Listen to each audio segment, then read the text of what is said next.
Buenos días. Buenos días. Bueno, pues vamos a informar este viernes. Aprovecho para comentarles que vamos a llevar a cabo el domingo una gira por Oaxaca después de la ceremonia del día 19 por la mañana para izar la bandera media asta para recordar a los fallecidos en el sismo de 1985. Voy a salir a Oaxaca y vamos a estar hasta el día siguiente, de modo que la reunión de seguridad y la conferencia se va a llevar a cabo en Oaxaca el lunes próximo. No va a haber aquí, es hasta el martes que vamos a regresar. También invitar a toda la gente, porque se va a llevar a cabo un simulacro para protegernos ante sismos. Esto va a ser el domingo en nuestras casas. Ya el día de hoy se va a dar mucho más información sobre este importante evento. No voy a tardar mucho el día de hoy con ustedes, por eso ya vamos a comenzar, porque tengo una participación mediante una teleconferencia con el presidente Biden y vamos a hablar sobre el tema del cambio climático. Va a ser como a las 8, de modo que nos vamos a ir ya en media hora, pero tenemos tiempo, para todo hay tiempo. De modo que iniciamos con Elizabeth sobre el quién es quién en las mentiras de la semana. Buenos días a todas y todos. Los medios de comunicación, en ejercicio de su libertad de expresión, son libres de establecer la línea editorial y la oferta informativa que deseen brindar a sus audiencias. El enfoque y la jerarquización de los hechos por cada medio o periodista es lo que lo distingue del resto en competencia diaria por ganar la atención y la preferencia del público. Sin embargo, no se puede negar que hay medios cuyos contenidos defienden los intereses económicos de sus empresas y que privilegian las críticas, distorsionan la realidad y, cuando no, publican noticias que resultan falsas, con tal de demeritar el gobierno encabezado por el presidente Andrés Manuel López Obrador. En efecto, hay medios de comunicación que solo buscan perjudicar ante la opinión pública a este gobierno, ocultan los logros en los noticiarios diarios y en sus programas de análisis, la recuperación económica desde abajo y del empleo, el impacto positivo económico y social que desde ahora tienen obras como el Tren Maya, el Aeropuerto Internacional Felipe Ángeles y su contribución al desarrollo de México. Pero también hay periodismo equilibrado y profesional. Bueno, ahora vamos a pasar a nuestra sección. La primera nota de reforma sobre el sistema Cutzamala, en la que falsea información para provocar miedo. En una nota publicada el 13 de septiembre pasado por el periódico Reforma y titulada "Falla en Cutzamala obligaría a paro completo", se afirma que además de los efectos de la sequía, el suministro de agua a través del sistema Cutzamala es vulnerable a una falla súbita, porque a partir de la planta potabilizadora Los Berros solo tiene una línea de conducción hacia la capital del país, lo que causaría el desabasto de agua en la Ciudad de México. Esto es lo que dice la nota, pero es falso que haya una sola línea de conducción de alta presión del sistema Cutzamala a la Ciudad de México. Es información vieja en la que Reforma basa su información alarmista. Desde junio, la Comisión Nacional del Agua informó que concluyeron los trabajos de interconexión de las dos líneas de alta presión en la planta de bombeo 5 del sistema Cutzamala, lo que significa que no hay riesgo de falla en el suministro de agua para el Valle de México, la cual se encuentra asegurada. Además, cuando se realicen labores de mantenimiento ya no hay cortes de agua, pues los trabajos se llevan a cabo sin afectar el suministro del vital líquido a la población. El 11 y 12 de junio se realizó un operativo de interconexión en las obras para restablecer por completo el suministro de agua potable en el bloque del Valle de México. Aquí está la información, el comunicado de prensa. El amarillismo busca crear una atmósfera de miedo y ansiedad entre la población. En este caso, al desinformar sobre el supuesto riesgo del abasto de agua en la capital del país y la zona conurbada, cuando no hay base para ello. Bueno, ahora vamos a presentar otra nota. Ahora presentamos una nota del diario Reforma sobre supuestos moches en la Comisión Reguladora de Energía, una denuncia que ya había sido desechada por falta de pruebas. El 11 de septiembre, Reforma publica una nota titulada "Denuncian moches en la nueva Comisión Reguladora de Energía".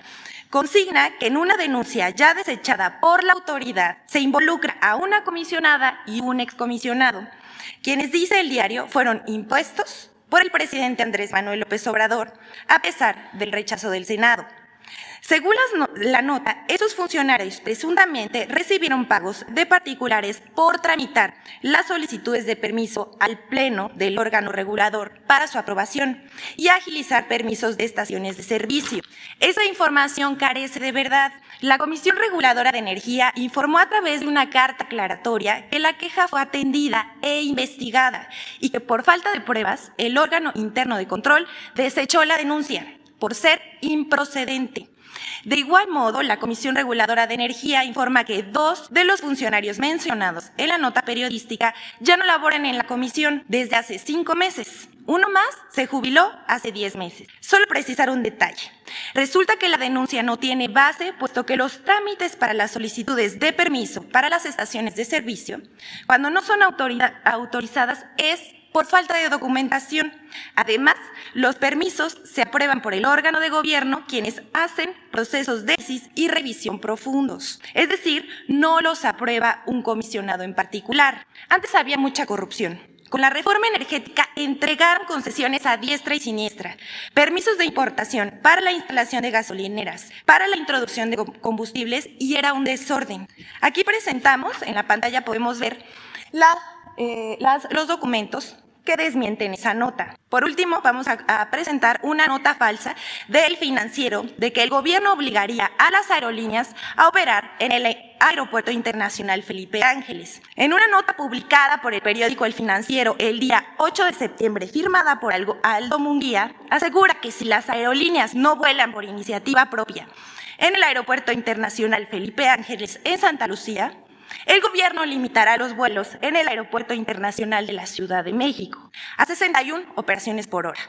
El tope máximo de vuelos que deberían permitirse, pero que fue rebasado desde 2013. La información publicada en El Financiero es falsa.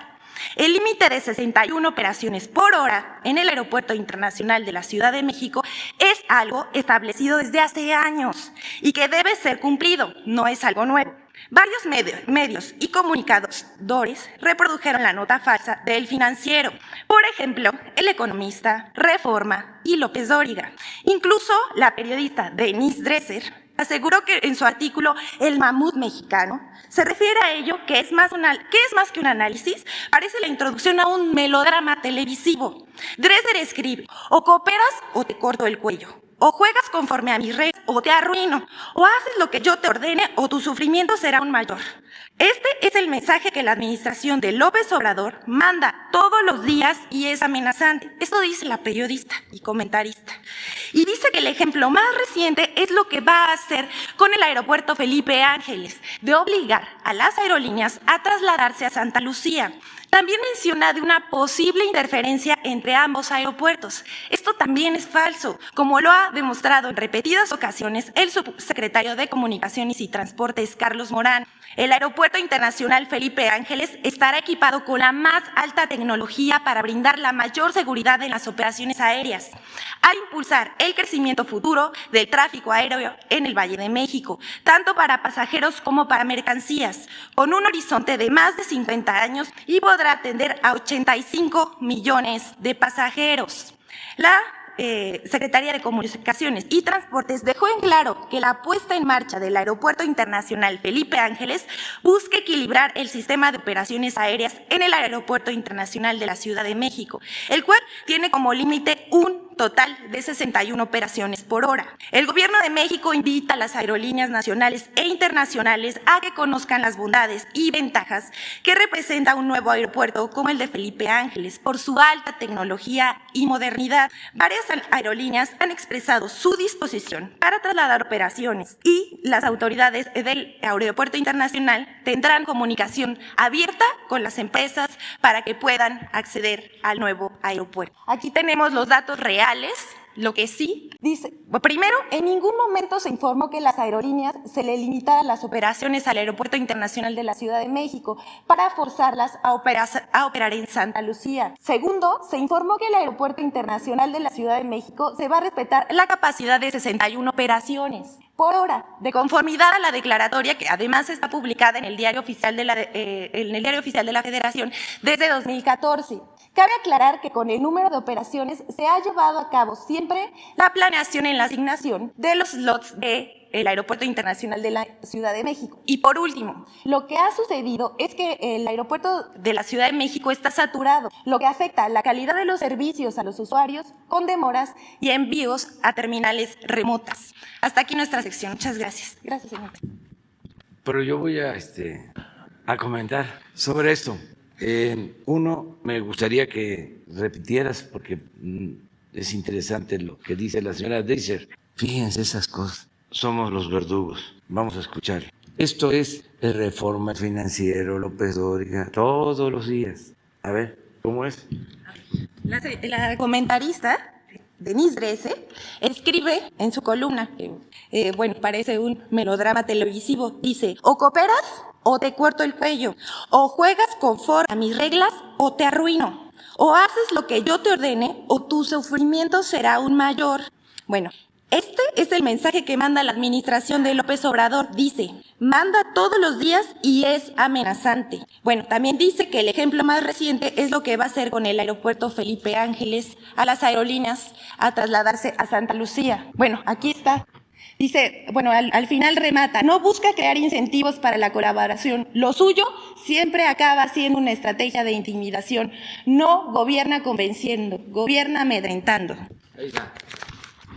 Eso es la objetividad, el profesionalismo, la seriedad. Pero vamos a continuar así. Me refiero a que nadie va a ser censurado. Que van a garantizar siempre las libertades. Nada más vamos a seguir ejerciendo nuestro derecho de réplica. Lo otro también es interesante, lo del aeropuerto. A nadie se está obligando. Esa es una gran mentira. A nadie se obliga. Nada por la fuerza, todo por la razón y el derecho. La señora Dresser debería de poner un ejemplo. Uno, porque el periodismo requiere de ética para dar a conocer a quién se le obligó o a quién ya se le mandó a decir que si no operan en Santa Lucía se van a limitar sus vuelos. ¿Saben cómo surge lo de las limitaciones de los vuelos? Porque es muy interesante. También para dar a conocer el doble discurso, la hipocresía. Esa medida la tomaron, como se advierte, en 2014 y tiene un antecedente que es importante que se conozca. La anterior. No, la de el financiero sobre esa, pero tienen un resumen ustedes. Sí, esa. Esta declaratoria es del 2014. Se hace para reforzar la construcción del aeropuerto de Texcoco.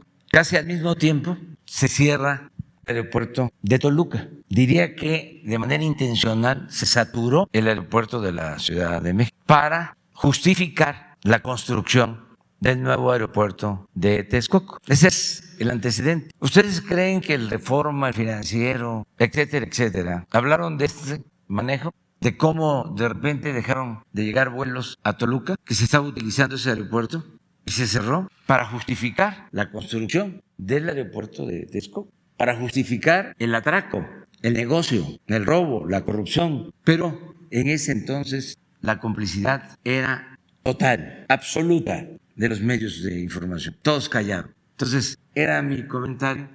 Nadie va a ser obligado a operar en Santa Lucía. Ya hay, desde luego, solicitudes, porque estamos hablando del aeropuerto más avanzado, más moderno de México y uno de los mejores aeropuertos del mundo. Entonces, van las líneas aéreas a buscar operar en el aeropuerto de Santa Lucía. Nada más aclarar esto, ¿no? Es mucho el coraje, andan de mal humor, deberían de serenarse, tranquilizarse, porque lo que no se debe de hacer en la vida pública, en la política, en el periodismo, y hay que cuidar eso, es el ridículo. Por mucho coraje que haya, se tiene que buscar la serenidad aunque se tenga el corazón caliente, la cabeza fría, porque estamos hablando de publicaciones famosísimas y periodistas famosísimos, hasta académicos con doctorado. Y cuando alguien se entrega, decía un crítico, por entero a la mentira, pierde hasta la imaginación y el talento. Por eso, tranquilos, somos distintos, tenemos diferencias, son dos proyectos distintos y contrapuestos de nación. Entonces vamos a seguir en el debate, porque esto es muy bueno para México, es muy conveniente. Así es la democracia. Cuando hablan de que se polariza, la democracia significa libertad y significa ejercer el derecho a disentir. No es pensamiento único. Imagínense que todos pensáramos de la misma forma, pues ya no estaríamos hablando de democracia, estaríamos hablando de un sistema político autoritario, de una dictadura. Pero la democracia es pluralidad, es escuchar todos los puntos de vista, sin el uso de la fuerza, sin la violencia. Eso es muy importante. Buen día, presidente. Nancy Flores, de la revista Contralínea. Presidente, el Instituto Nacional de la Transparencia y Acceso a la Información, INAI, abrió un expediente en su contra, una investigación previa, porque supuestamente el INAI, usted habría revelado datos personales de la persona moral Mexicanos contra la Corrupción y la Impunidad en su conferencia de prensa del 7 de mayo pasado, cuando usted dio a conocer aquí en el Palacio Nacional que había enviado el Gobierno de México una nota diplomática a la Embajada de Estados Unidos para conocer por qué se estaba financiando a esta organización que creó el empresario Claudio X González Guajardo, uno de los principales opositores a su gobierno y, bueno, Mexicanos contra la Corrupción también opositor a los principales proyectos de su gobierno. Nosotros en Contralínea tuvimos conocimiento de esta investigación, de esta indagatoria, porque el INAI, el órgano autónomo, nos está pidiendo que coadyuvemos con esta investigación, pero más grave aún, presidente, nos está pidiendo que revelemos las fuentes de información de los reportajes que publicamos previo a esa conferencia, donde documentamos que la Embajada de Estados Unidos era el principal financiador de Mexicanos contra la Corrupción en 2019 y 2020. Además, que esta organización estaba mandando fondos millonarios a cuentas bancarias en Suiza, que también trasladaba recursos de Mexicanos contra la Corrupción a otras organizaciones del mismo grupo empresarial como Mexicanos Primero, y que incluso estaba transfiriendo recursos a inmobiliarias. Presidente, la pregunta es si usted estaba enterado de esta indagatoria en su contra y pues cuál es su opinión al respecto y si la Embajada de Estados Unidos ya respondió a esa nota diplomática. No sabía que estuviesen haciendo esa investigación. No me extraña, porque tanto esta organización en favor de la corrupción, ¿cómo se llama? Mexicanos contra la Corrupción y la Impunidad. Yo digo a favor de la corrupción, porque es una tapadera. Están financiados por el gobierno de Estados Unidos y esa es su función, cubrir, tapar la corrupción de México desde hace tiempo. Imagínense, el señor Claudio X González es hijo del señor Claudio X González, que fue asesor económico de Carlos Salinas de Gortari cuando se llevaron a cabo las privatizaciones, y ellos se beneficiaron con la privatización de la industria eléctrica. Además, fue durante mucho tiempo el presidente del Consejo Coordinador Empresarial, una especie de Fidel Velázquez, del finado Fidel Velázquez, pero del sector empresarial, y el hijo pues ha seguido el mismo camino. El señor Claudio, papá, fue el que le recomendó al presidente Peña Nieto que aumentara el precio de la gasolina al doble. Todo esto lo puedo probar. Yo nunca digo nada que no sea cierto. Y lo que es increíble es que le hicieron caso. Y de 10 pesos litro pasó a 20. O sea, le hicieron caso.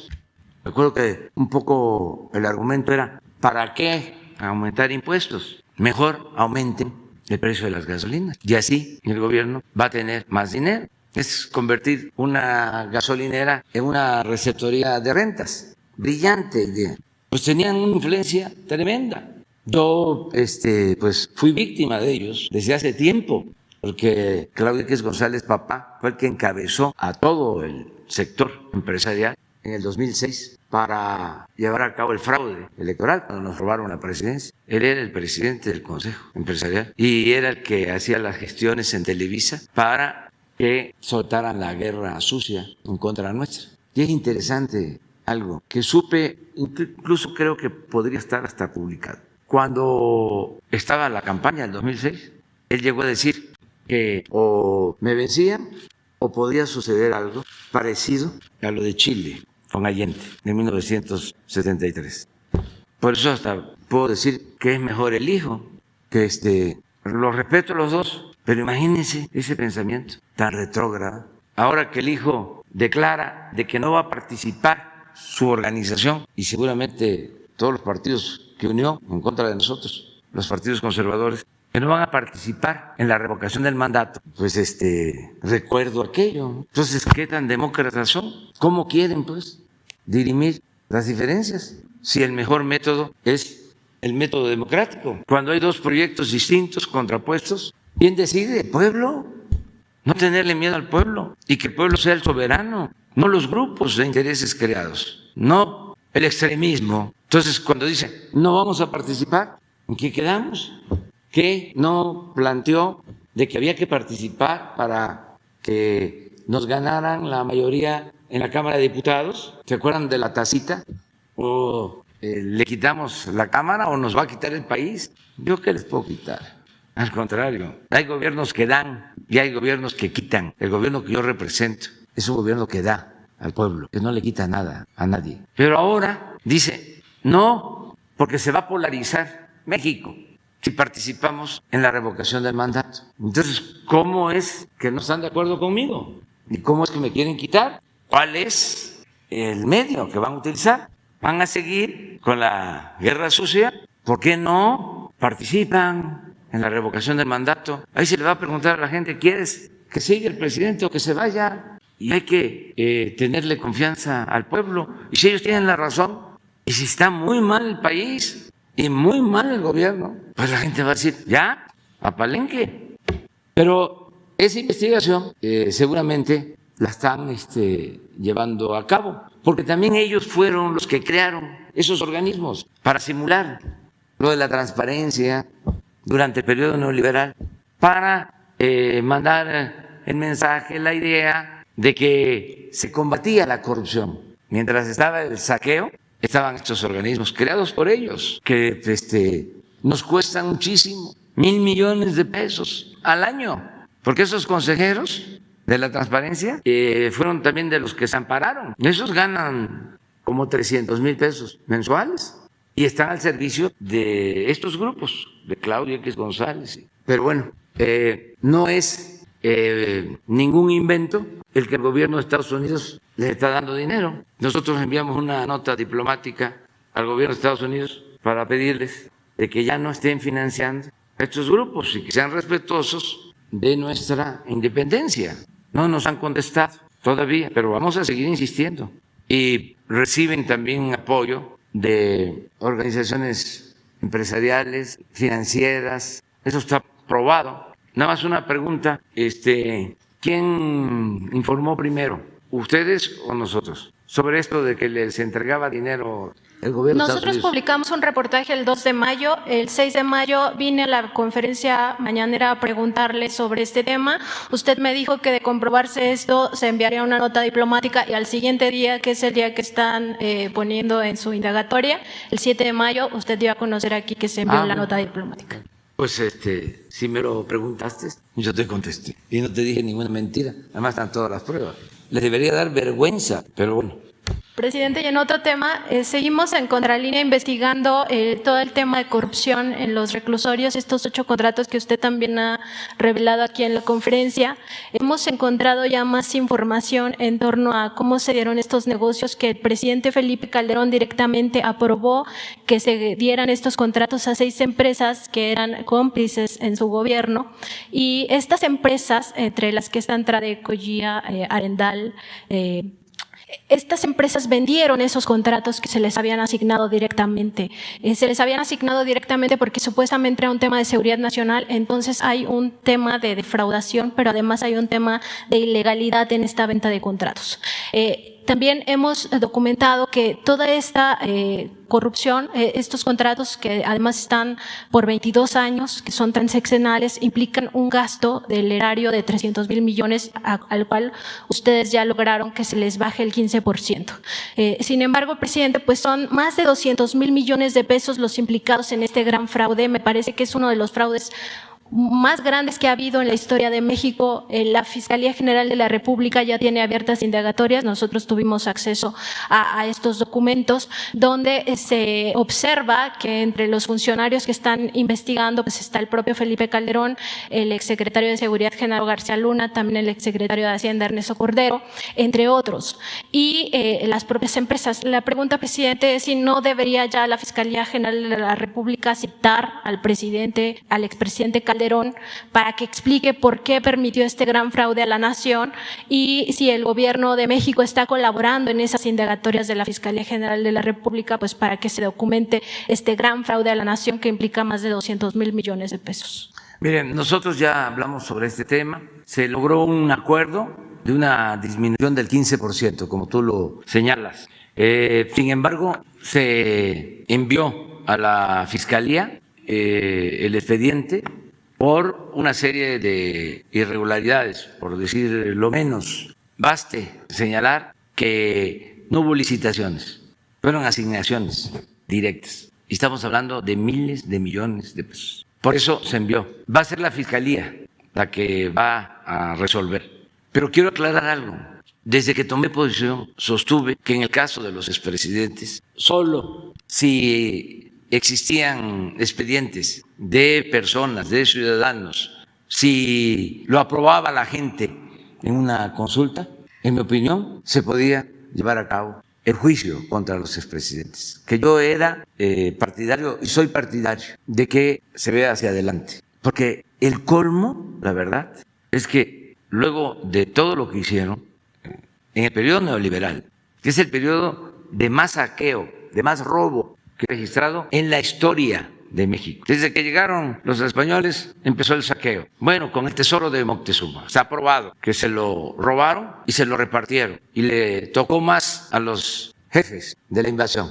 Y luego 300 años de saqueo. Pero todo lo que se llevaron de oro y de plata a Europa en 3 siglos es el equivalente a lo que se extrae de oro y plata en la actualidad en 3 años. Saquearon muchísimo en el periodo neoliberal. Estamos hablando de 1983 a finales del 18. 36 años de saqueo. Aún así, yo considero que no debemos convertirlos en víctimas, porque es el colmo. Después de todo lo que hicieron, que no aceptan, que no reconocen, que no actúan con autocrítica, con humildad, de todo el daño que causaron, imagínense que pasen a sentirse perseguidos. Por nuestra parte, no. No es muy fuerte la venganza y ningún expresidente de México va a ser perseguido por cuestiones políticas. No necesitamos de eso. Antes, para ganar legitimidad, 2 ejemplos. Salinas, como hubo fraude electoral, para ganar legitimidad, metió a la cárcel al dirigente del sindicato petrolero y tomó otras decisiones. Y este sí tiene pantalones. Aplausos. ¿Se acuerdan? ¿Y cómo terminó ese gobierno? Fue el gobierno de mayor corrupción. Es el sexenio en el que se profundizó más la desigualdad económica y social en nuestro país. Unos cuantos se hicieron inmensamente ricos porque saquearon, se quedaron con los bienes de la nación y del pueblo, y la mayoría se empobreció. Muchos de los problemas actuales vienen de eso, de esa monstruosa desigualdad económica y social, por esa actitud espectacular que se aplicó en el caso de Salinas. Y así en otros casos, ¿no? Lo espectacular. Vamos a detener al Chapo al mismo tiempo que tenían acuerdos, como está demostrado, para que también aplausos. No, eso es demagogia, politiquería. Nosotros vamos a pensar hacia adelante en la transformación de México. Y ya me voy porque me están esperando. Gracias. Nos vemos el lunes. Gracias a Dios. Adiós.